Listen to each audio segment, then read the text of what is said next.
Մոսկվայի համերգի կեսին, երբ Տաթևի ձայնը լցրել էր դահլիճը,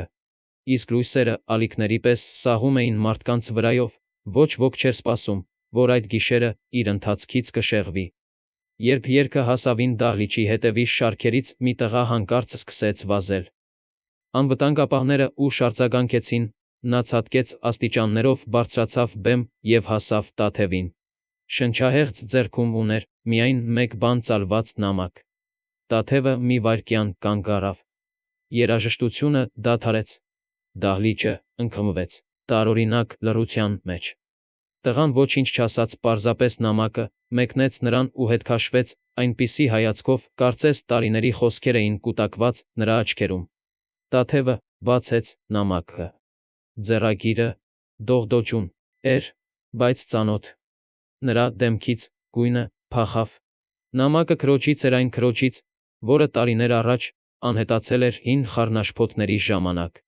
Բոլորը կարծում էին, թե նա մահացել է։ Բայց նամակը սկսվում էր մի նախադասությամբ. «Եթե այս գիշեր լսել ես իմ ձայնը, ուրեմն դեռ ուշ չէ»։ Նա շարունակեց կարդալ։ Ամեն տող մեղմ, բայց խոր հարված էր նրա սրտին։ Քույրը գրել էր, որ տղան իր որդին է։ Այն նույն տղան, որը մի քանի րոպե առաջ վազել էր բեմ։ Գրել էր, որ ծանր հիվանդ է, և նրա միակ ցանկությունն այն է եղել, որ որդին նախ և առաջ կենդանի լսի Տաթևի ձայնը։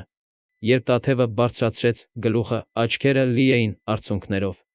Դահլիճը շունչ չէր քաշում։ Հազարավոր մարդիկ լուռ ականատես էին մի պահի, որը այլևս պարզապես համերգ չէր, դա կյանքի խոստովանություն էր։ Նա կամաց ասաց. «Այս երգը նրա համար է, ում, կարծում էի, թե կորցրել եմ»։ Երբ նա սկսեց երգել, դահլիճում այլևս չկար ոչ ոք, ում սիրտը չդողար։ Նույնիսկ պատերը, կարծես, լսում էին։